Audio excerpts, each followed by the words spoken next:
ছাত্র দলের সন্ত্রাস নির্ভর রাজনীতি বাংলাদেশের শিক্ষাঙ্গনগুলিতে চলতে পারে না। যদি জালিমের হাত জুলুমের হাত গুটিয়ে না নাও, আমরা সব ভেঙে গুড়িয়ে দেব ইনশাআল্লাহ।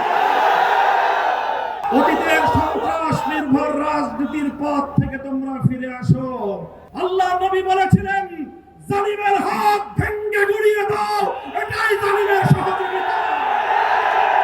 আমরা শহীদ প্রেসিডেন্ট জিয়াউর রহমান, বেগম খালেদা জিয়ার প্রতিষ্ঠিত বিএনপির নব্য জালিম ভাইদেরকে লক্ষ্য করে স্পষ্ট বার্তা দিতে চাই, যদি জালিমের হাত জুলুমের হাত গুটিয়ে না নাও, আমরা সব ভেঙে গুড়িয়ে দেব ইনশাআল্লাহ।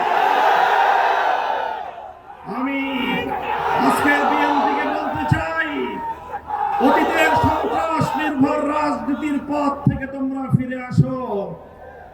আমরা অতীতে বাংলাদেশে দেখতে পেয়েছি কিছু জনবিচ্ছিন্ন বামপন্থী আর ইসলামপন্থী সংগঠনগুলো আদর্শের ভিত্তিতে মেধা ভিত্তিক আদর্শিক রাজনীতি ছাত্র অঙ্গনকে শিক্ষা দিত।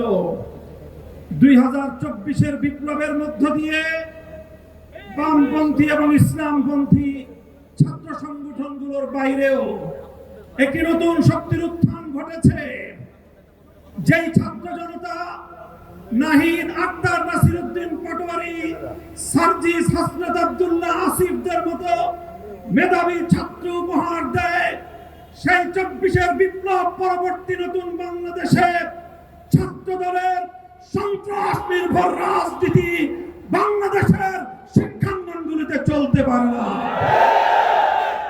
আমি আমার বিশেষ করে কওমি অঙ্গনের ছাত্র জনতার একটি কথা স্মরণ করিয়ে বলতে চাই, 24-এর বিপ্লবে যখন আমাদের বাংলাদেশের মাদ্রাসাগুলো থেকে আবাবিল পাখির মতো ঝাঁকে ঝাঁকে ছাত্ররা নেমে এসেছিল, সেদিন সাংবাদিকরা তাদেরকে প্রশ্ন করেছিল, তোমরা কেন এসেছো? তোমরা তো কোটাও চাও না, তোমাদের তো সরকারের চাকরিরও প্রয়োজন নেই, তবে তোমরা কেন রাজপথে নেমেছো? আমাদের ছাত্ররা বলেছিল, আমরা চাকরির জন্য নামি নাই, স্কুল কলেজ ইউনিভার্সিটিতে আমার ভাইদের বুকে জালিমের বুলেট বিদ্ধ হলো কেন, সেই জালিমের কাছ থেকে প্রতিশোধ গ্রহণ করতে নেমেছি।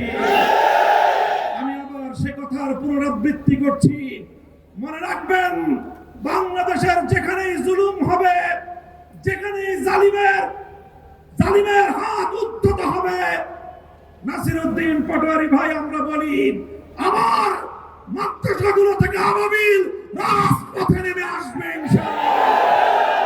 আখেরি পয়গাম, গণভোটের রায় দিয়েছে 70% জনগণ।